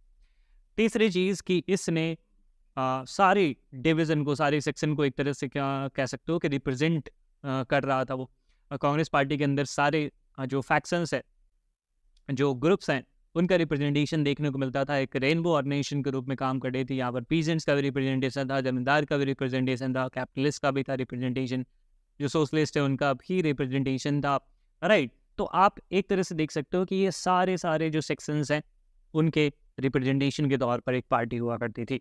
तो इन 3 रीजंस के कारण आप देखोगे कि कांग्रेस पार्टी पहले जो 3 आम चुनाव हुए थे भारत में उसमें डोमिनेट किया था, कोई दूसरी पार्टी इसके आसपास भी नहीं फटकती थी। तो आपको 2 रीज़न बताने हैं, इनमें से आपको भी 2 रीज़न लिख सकते हो अगर आपसे 2 मार्कर में सवाल पूछा गया तो। दूसरा क्वेश्चन है कि इलेक्शन कमीशन ऑफ इंडिया जब जो सबसे पहली बार इलेक्शन करवा रही थी 1952 में, उस समय उनके सामने में क्या 2 बड़ी चुनौतियाँ थी। सबसे पहली चुनौती यही थी कि कंट्री का वास्टनेस, कंट्री इतना बड़ा था, इतनी ज़्यादा पॉपुलेशन थी कि ऐसा एक्सरसाइज करना अपने आप में बहुत बड़ी चुनौती थी। दुनिया में इतना बड़ा एक्सरसाइज उस ज़माने में आप नहीं सोच सकते हो कि कोई कंट्री कर रहा है। और बहुत सारे जो लोग थे, बहुत सारे जो पॉलिटिकल साइंटिस्ट थे, वो इस चीज़ के ऊपर काफ़ी ज़्यादा स्केप्टिक थे कि भाई ऐसा पॉसिबल इंडिया में होगा या नहीं। ये बहुत बड़ा चैलेंज था क्योंकि बहुत सारे लोग इस चीज़ के ऊपर लिख रहे थे। बहुत सारे जो विदेशी अखबार थे वो कह रहे थे कि ये अपने आप में एक बहुत बड़ा ब्लंडर होने वाला है, फेल हो जाएगा ये सारी चीज़ें। बट एक बहुत बड़ा चैलेंज यही था कि कंट्री का वास्ट है। दूसरा चैलेंज था कि जो इंडिया की पॉपुलेशन थी वो उसमें मास इलिटरेसी थी, बहुत ज़्यादा लोग इलिटरेट थे। अब उनको आपके डेमोक्रेटिक राइट देना और उनसे ये उन पर ये विश्वास करना कि वो सही ढंग से अपने नेताओं का चुनाव कर लेंगे, ये एक बहुत बड़ी चुनौती थी। साथ ही साथ इलेक्टोरल रोल को बनाना, कई बार ये देखने को मिला कि बहुत सारी जो महिलाएं हैं उनका नाम नहीं है, महिलाओं का नाम है तो डॉटर ऑफ फलाना या फिर वाइफ ऑफ फलाना, ये सारी चीज़ें देखने को मिलती है। तो इलेक्टोरल रोल तैयार कराना या लोगों को ये जागरूक कराना कि आपको वोट कैसे करना है, आपके डेमोक्रेटिक राइट्स क्या हैं और तो ये सारे जो चैलेंजेस थे वो इलेक्शन कमीशन ऑफ इंडिया के सामने थे। अब आपसे एक प्रश्न जो कि आप कमेंट बॉक्स में मुझे बताओगे कि इस पहले इलेक्शन चीफ इलेक्शन कमिश्नर कौन थे भारत के। तीसरा क्वेश्चन है, भारतीय जनसंघ की आइडियोलॉजी के बारे में 2 इंपॉर्टेंट फीचर्स के बारे में बताइए। तो सबसे पहले आप भारतीय जनसंघ के बारे में आप एक इंट्रो भी दे सकते हो छोटा सा। भारतीय जनसंघ 1950 में बनाई गई एक पॉलिटिकल पार्टी थी। जो इसके फाउंडिंग मेंबर्स थे वो श्यामा प्रसाद मुखर्जी हो गए, दीनदयाल उपाध्याय हो गए, ये सारे लोग। और बाद में ये फिर जब जनता पार्टी का फॉर्मेशन होता है एट द टाइम ऑफ 1977, जब इलेक्शन इमरजेंसी के बाद फिर इलेक्शन हुए थे तो उसमें जनता पार्टी बनी थी, तो भारतीय जनसंघ उसमें मर्ज हो गई। एनीवे, 2 इंपॉर्टेंट फीचर ये था। पहली चीज़, कल्चर नेशनलिज्म पे एम्फेसिस डाला करता था और हिंदुत्व की आइडियोलॉजी को ये प्रमोट किया करता था। साथ ही साथ जम्मू एंड कश्मीर को जो स्पेशल स्टेटस मिला हुआ था अंडर आर्टिकल 370, उसका भी ये विरोध किया करता था। फिर हिंदी को as a official language of India बनाने की इनकी कवायद थी, इनका जोर उस चीज़ पर था। बात करते थे ये वन नेशन वन कल्चर की, हिंदुत्व की आइडेंटिटी, भारत का जो अपना कल्चर है उसको बढ़ाने देने की बात और उसको बढ़ावा देने की बात, ये सारी चीज़ें हैं। तो इसमें से आप कोई भी 2 फीचर लिख सकते हो जो कि भारतीय जनसंघ की आइडियोलॉजी थी। नेक्स्ट क्वेश्चन है, why did the critics think that election in India will not be a success. अभी जो मैंने डिस्कस किया था कि क्यों दुनिया भर के जो क्रिटिक्स थे वो ये कह रहे थे कि इंडिया का जो डेमोक्रेटिक एक्सरसाइज है वो एक सक्सेसफुल एक्सरसाइज में तब्दील नहीं होगा। इसके 2 रीज़न आपको बताने हैं। 2008 का ये प्रश्न है। सबसे पहली चीज़, इंडिया एक न्यूली इंडिपेंडेंट कंट्री है, इतना लार्ज, इतना डाइवर्स पॉपुलेशन है कि इलेक्शन कमीशन ये कंडक्ट नहीं करवा पाएगा फ्री एंड फेयर मैनर में। दूसरी चीज़, पॉलिटिकल इनएक्सपीरियंस यहाँ पर था, लैक ऑफ पॉलिटिकल एक्सपीरियंस देखने को मिलता था, जिसमें यहाँ के लोग पढ़े लिखे नहीं थे, यहाँ के लोग उतने जानकार नहीं थे। तो पॉसिबल था कि जो इलेक्शन होगा उसमें कास्ट के हिसाब से, रिलीजन के हिसाब से, पैसे के हिसाब से लोग वोट देंगे। ठीक है, तो इस चीज़ के लिए भी काफ़ी ज़्यादा जो क्रिटिक्स है वो आर्ग्यूमेंट दे देते कि इंडिया का ये जो एक्सरसाइज है, डेमोक्रेटिक एक्सरसाइज, ये फेल हो जाएगा। सो these were the 2 reasons. What is meant bye coalition government. आखिर गठबंधन सरकार का मतलब क्या होता है। भारत में केंद्र में सबसे पहली बार गठबंधन सरकार कब बनी थी। सबसे पहले तो आपको कोलिशन गवर्नमेंट को डिफाइन करना पड़ेगा। कोलिशन गवर्नमेंट क्या होता है, जब 2 या 2 से ज़्यादा पार्टियां एक साथ आती है फॉर्म करने के लिए गवर्नमेंट, चाहे वो नेशनल लेवल पे बात करें तो लोकसभा में, या फिर स्टेट लेवल बात करें तो स्टेट असेंबलीज में। जब किसी भी एक पॉलिटिकल पार्टी को मेजॉरिटी सीट्स नहीं मिल पाते हैं तो बहुत सारी अलग अलग पार्टी उनके साथ जुड़ती है और तब गवर्नमेंट फॉर्म करती है, तो उस सरकार को गठबंधन सरकार कहा जाता है। बाद में जो सबसे पहली कोलिशन गवर्नमेंट फॉर्म हुई थी वो in the year 1977 Janata party की सरकार बनी थी और जिसको लीड कर रहे थे मोरारजी देसाई, जो भारत के पहले गैर कांग्रेसी प्रधान। First, which 2 models of modern development were there before India on the eve of independence? Which model did India decide to choose and why? प्रश्न पूछा जा रहा है कि भारत के सामने आज़ादी के बाद वो कौन से 2 मॉडल के ऑप्शंस थे जो कि उनमें से चूज करना था और इंडिया ने कौन सा चूज किया, क्यों किया। 2013 और 15 का सवाल है। इंडिया के सामने 2 मॉडल्स अवेलेबल थे जिसमें से चूज करना था कि कैपिटलिस्ट और सोशलिस्ट। इंडिया ने बोला कि भाई हम दोनों को ही नहीं चूज करेंगे, हम एक तीसरा ही मॉडल, मतलब मिक्स्ड इकॉनमी वाले मॉडल को चूज करेंगे। तो मतलब ना ही सोशलिस्ट ना ही कैपिटलिस्ट, इंडिया ने मिक्स्ड इकोनॉमिक डेवलपमेंट वाले मॉडल को चूज किया। इसके पीछे का कारण यही था कि इस दोनों में देखो, अगर आप कैपिटलिस्ट और सोशलिस्ट मॉडल देखोगे तो दोनों में अपने अपने फायदे हैं, अपने अपने नुकसान हैं। तो इंडिया ने दोनों को कंबाइन कर दिया, जो फायदे थे उसको ले लिया, जो नुकसान था उसको हटा दिया। कैपिटलिस्ट मॉडल का जो एडवांटेज है वो है एफिशिएंसी, इकोनॉमिक डेवलपमेंट, तो ये सारी चीज़ें उसने कैपिटलिस्ट मॉडल से लिया। और सोशलिस्ट मॉडल का जो सोशल जस्टिस वाला आइडिया था उस चीज़ को अडॉप्ट कर लिया, मतलब दोनों की जो बेहतर चीज़ें थी उसको मिक्स करके, ताकि जो इकोनॉमिक डेवलपमेंट है वो भी हो पाए और सोशल इनइक्वालिटीज़ है वो भी हट पाए। इस कारण से इंडिया ने इस मॉडल को चूज किया। नेक्स्ट क्वेश्चन है, what is the left and right wing in economic context. आखिर ये वामपंथ और दक्षिणपंथ का मतलब क्या होता है, इकोनॉमिक कंटेक्स्ट में पूछा जा रहा है। पॉलिटिकल कंटेक्स्ट में फिर मतलब अलग हो जाता है। लेफ्ट का जो मतलब होता है, मतलब लेफ्ट विंग के जो लोग होते हैं वो सपोर्ट करते हैं किसको, पुअर को, डाउन ट्रेडन जो सेक्शन है, मतलब पिछड़े वर्ग के जो लोग हैं, और वो ये कहते हैं कि गवर्नमेंट पॉलिसीज बनानी चाहिए, गवर्नमेंट को एक्टिव रोल प्ले करना चाहिए for the benefit of all and specially the poor class और द लेबर क्लास और द डाउन ट्रेडन और marginalised section of the society, उनके लिए काम करना चाहिए। लेफ्ट की ये चीज़ है कि गरीब पिछड़े लोगों का उत्थान होना चाहिए और स्टेट को मेन रोल प्ले करना चाहिए। जबकि जो राइट विंगर्स है वो ये कहते हैं कि नहीं, स्टेट को कम रोल प्ले करना चाहिए, इकोनॉमिक डिसीजन जो है वो फ्री हैंड्स में छोड़ देना चाहिए, मतलब इंडस्ट्रियलिस्ट को लेना चाहिए या जो बिजनेस मैन है वो करे और इंडिविजुअल्स खुद से डिसीजन लिए, सारी चीज़, स्टेट का कम इन्वॉल्वमेंट, ठीक है, फ्री कंपटीशन होना चाहिए और मार्केट इकोनॉमी होनी चाहिए। तो ये सारी चीज़ें हैं, तो ये इनका difference. First question would be Describe in it two efforts made by the Prime Minister Jawaharlal Nehru to establish contact between India and other newly independent countries. Jawaharlal Nehru के प्रयासों के बारे में बताइए कि उन्होंने भारत और दूसरे जो न्यूली इंडिपेंडेंट कंट्रीज थे उनके बीच के रिलेशन को एस्टैब्लिश करने के लिए, एक कॉन्टैक्ट एस्टैब्लिश करने के लिए क्या क्या कदम उठाए थे। तो आप इसमें कोई भी 2 पॉइंट लिख सकते हो। सबसे पहले आप ये चीज़ कि नेहरू ने नल लाइन मूवमेंट की शुरुआत करी थी 1961 में, नेहरू जी और बाकी सारे जो लीडर्स थे उनके साथ मिलकर। But India and Nehru ji काफ़ी एक प्रोमिनेंट फिगर थे, की रोल इसमें प्ले कर रहे थे। साथ ही साथ एफ्रो एशियन कॉन्फ्रेंस भी उन्होंने ऑर्गेनाइज कर दिया था 1955 में। इंडोनेशिया में डच ऑक्यूपेशन के को अपोज किया गया था। साउथ अफ्रीका में जो अपार्थाइड या रेसिज्म को फॉलो किया जा रहा था, उस चीज़ को उन्होंने अपोज किया था। बैंडुंग कॉन्फ्रेंस को सपोर्ट किया था 1955 इंडोनेशिया में जब हुआ था, जिसमें एशियन एंड अफ्रीकन कंट्रीज़ के इकोनॉमिक डेवलपमेंट और कल्चर कोऑपरेशन की बात करी गई थी। तो आप इसमें से कोई भी एफर्ट लिख सकते हो। These were the efforts made by India, and Prime Minister Jawaharlal Nehru was one of the key player on all these things, right? Next question: during Nehru era, why did some political parties and groups in our country believe that India should be more friendly with the bloc led by the US? क्यों उस समय की बात करें, नेहरू जी जब भारत के प्रधान थे, तो उस समय में क्यों कुछ पॉलिटिकल पार्टी या कुछ जो ग्रुप्स है वो ये कह रहे थे कि हमें यूएस के ज़्यादा क्लोज होना चाहिए। तो उसके पीछे कारण की अगर बात करें तो सबसे पहली चीज़ कि यूएस एक पावरफुल कंट्री था और यूएस हमें इकोनॉमिक एंड मिलिट्री पावर में बेहतर करने के लिए, उसमें आगे बढ़ने के लिए हमारी मदद कर सकता था। ये मिलिट्री डेवलपमेंट और इकोनॉमिक डेवलपमेंट में हमारी काफ़ी अच्छी हेल्प कर देगा। पहला रीज़न ये था। दूसरी चीज़, लोग ये कह रहे थे, जिसमें स्वतंत्र पार्टी, सी राजगोपालाचारी और भी कई सारे लोग थे, वो ये कहते थे कि क्योंकि यूएस एक डेमोक्रेटिक कंट्री है और इंडिया की वैल्यूज़ काफ़ी ज़्यादा मिलती हैं, इंडिया के प्रिंसिपल जो डेमोक्रेटिक प्रिंसिपल्स है वो काफ़ी ज़्यादा मिलते हैं यूएस से, इसलिए हमें यूएस की तरफ ज़्यादा अच्छा रोल, फ्रेंडली बिहेवियर रखना चाहिए, फ्रेंडली रिलेशन रखनी चाहिए, ना कि हमें सोवियत यूनियन से ज़्यादा क्लोज होना चाहिए। तो ये सारी चीज़ें हैं, ये रीजन्स है जिसके कारण से ये आर्गूमेंट्स दिए जाते थे in the favour of USA.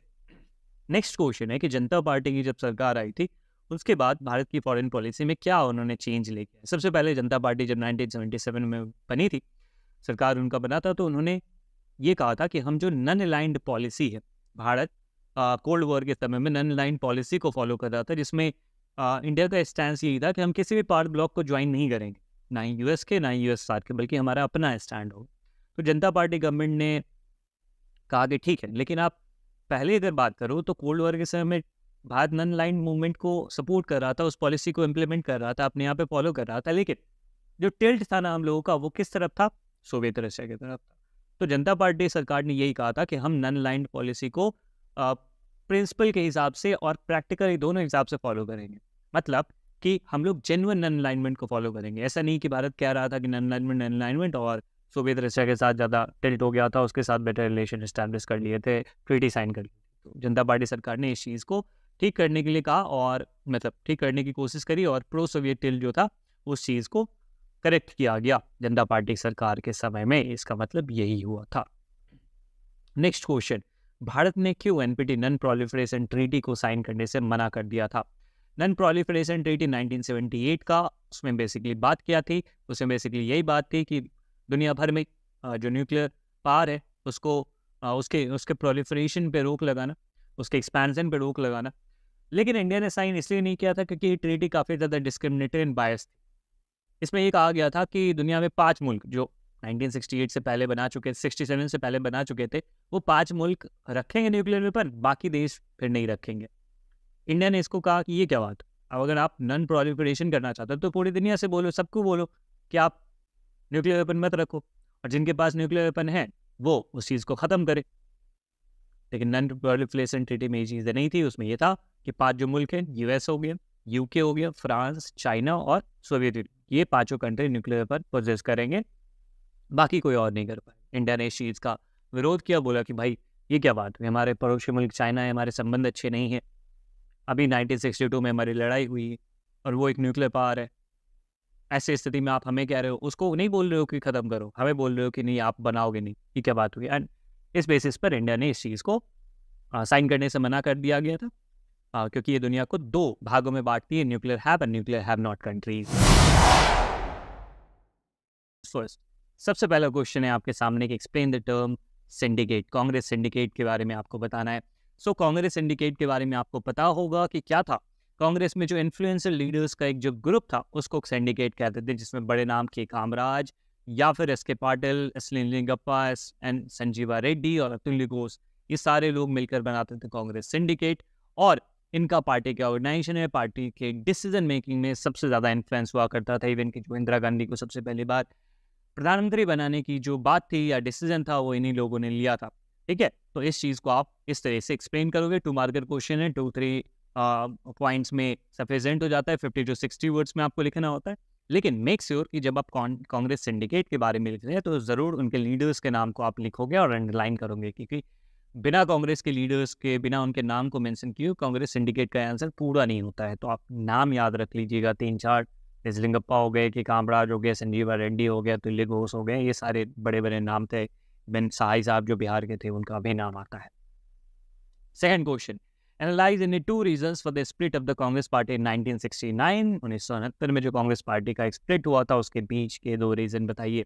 सबसे पहला, इंदिरा गांधी और सिंडिकेट के बीच का डिफरेंस जो कि क्रिएट हो गया था, और दूसरा 1969 में जो प्रेसिडेंशियल इलेक्शन हुआ था उसमें एन. संजीवा रेड्डी का nomination as the official candidate, ये जबकि जो इंदिरा गांधी थी वो नहीं चाह रही थी कि नीलम संजीवा रेड्डी को राष्ट्रपति बनाया जाए, वो अपने व्यक्ति वीवीगिरी को बनाना चाहते थे, अपने जो उनके कैंडिडेट थे उनको बनाना चाहते थे। तो ये एक टसल क्रिएट होता है जिसके कारण से फिर कांग्रेस पार्टी का स्प्लिट हो जाता है फॉर्मली इन 1969। साथ ही साथ एक और रीज़न है जिसके बारे में आप लिख सकते हो कि बहुत सारे ऐसे स्टेप्स थे जो कि इंदिरा गांधी के लिए द्वारा लिए जा रहे थे जो कि कांग्रेस के लीडर्स को पसंद नहीं थे। तो इन तीनों रीजंस में से आप कोई भी 2 रीज़न लिख सकते हैं। सबसे पहले कि वो 2 रीज़न बताइए जिसके कारण से इमरजेंसी गवर्नमेंट ने इम्पोज किया था इन द ईयर 1975। पहली चीज़ कि गवर्नमेंट ने जस्टिफाई किया था कि नेशनल सिक्योरिटी को खतरा है। दूसरी चीज़ कि इलाहाबाद हाई कोर्ट के रूलिंग के बाद ये निष्कर्ष निकल के आता है, और उसके बाद इवन सुप्रीम कोर्ट भी जाया जाता है इंदिरा गांधी के द्वारा, उससे ये निष्कर्ष निकल के आता है कि प्रधानमंत्री को अब स्टेप आउट करना पड़ेगा from the position of the prime minister, और इसके कारण से अंतोगत्वा इमरजेंसी इम्पोज कर दिया जाता है ऑन द जून 1975। दूसरा प्रश्न है कि वो 2 फैक्टर बताइए जिसके कारण से कांग्रेस गवर्नमेंट के खिलाफ प्रोटेस्ट हो रहे थे इमरजेंसी डिक्लेरेशन से पहले। पहली चीज़, जून 1975 में इलाहाबाद हाई कोर्ट ने डिक्लेयर किया था कि इंदिरा गांधी का जो इलेक्शन था 1971 का वो गड़बड़ था और उनको पब्लिक ऑफिस होल्ड करने से 6 साल के लिए मना कर दिया गया, रोक दिया गया, जिसके कारण से लोगों ने प्रोटेस्ट करना शुरू कर दिया और उनके रेजिग्नेशन की मांग कर दी। तो पहला रीज़न ये था। दूसरी चीज़ कि उस समय इकोनॉमिक क्राइसिस काफ़ी ज़्यादा था, इन्फ्लेशन रेट काफ़ी आया था, इंडस्ट्रियल ग्रोथ काफ़ी कम थी, हाई लेवल ऑफ अनएम्प्लॉयमेंट था, जिसके कारण से देश के अलग अलग क्षेत्रों में, चाहे वो बिहार हो, गुजरात हो, इन सब जगहों पे वाइड स्प्रेड मूवमेंट स्टार्ट हो गया था। So these were the 2 reasons of those protest.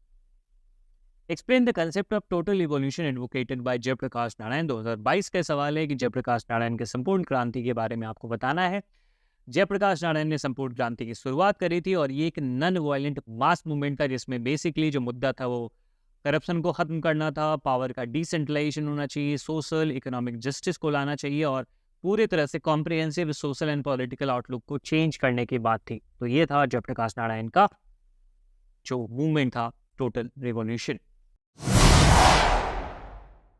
And first question is, how far did the Rajiv Gandhi Longowal Accord succeed in bringing normalcy in Punjab? 2019 का सवाल है कि राजीव गांधी लोंगोवाल जो एकॉर्ड हुआ था कितने हद तक सक्सेसफुल रहा पंजाब में नॉर्मलसी लाने में। पहली चीज़ कि आपको ये समझना पड़ेगा कि राजीव गांधी लोंगोवाल एकॉर्ड के बाद भी पीस वहाँ पर स्टार्ट नहीं हो पाई, एस्टैब्लिश नहीं हो पाई। करीब 1 डिकेड तक वहाँ पर वायलेंस चलता रहा, ह्यूमन राइट्स का वायलेशन चलता रहा और एक अकाली दल का फ्रैगमेंटेशन आपको दिखेगा।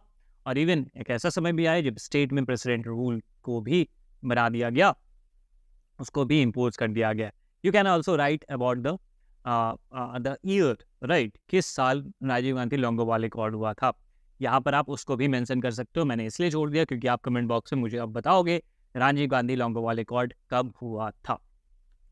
Second question, what does the special status given to Jammu and Kashmir under article 370 mean, और mention any 2 provisions which reflect special status to Jammu and Kashmir. आपको बेसिकली बताना है कि जम्मू एंड कश्मीर को आर्टिकल 370 के अंदर में क्या स्पेशल स्टेटस मिला था, या 2 आपको इसके फीचर्स बताने हैं। सबसे पहले जम्मू एंड कश्मीर को आर्टिकल 370 के अंदर में स्पेशल स्टेटस मिला था, उसको तो भारत के जो अलग स्टेट्स हैं, बाकी जो स्टेट्स हैं, उनसे ज़्यादा उनको ऑटोनॉमी दी गई थी।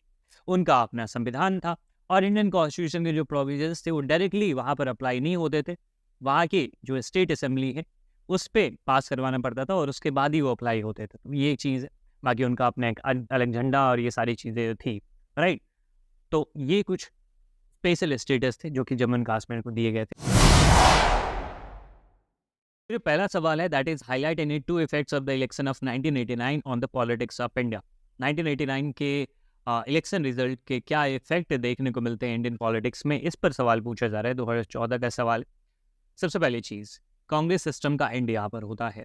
मतलब जिस तरह की सेंट्रलिटी थी, जिस तरीके के डोमिनेंस देखने को मिला था since the first general election of 1952, वो अब खत्म होता हुआ दिखेगा। 1952 के पहले इलेक्शन के बाद अगर बात करें तो पूरा सिलसिला चला था और उसके बाद 77 में एक थोड़ा सा गैप आया था जब जनता पार्टी की सरकार बनी थी।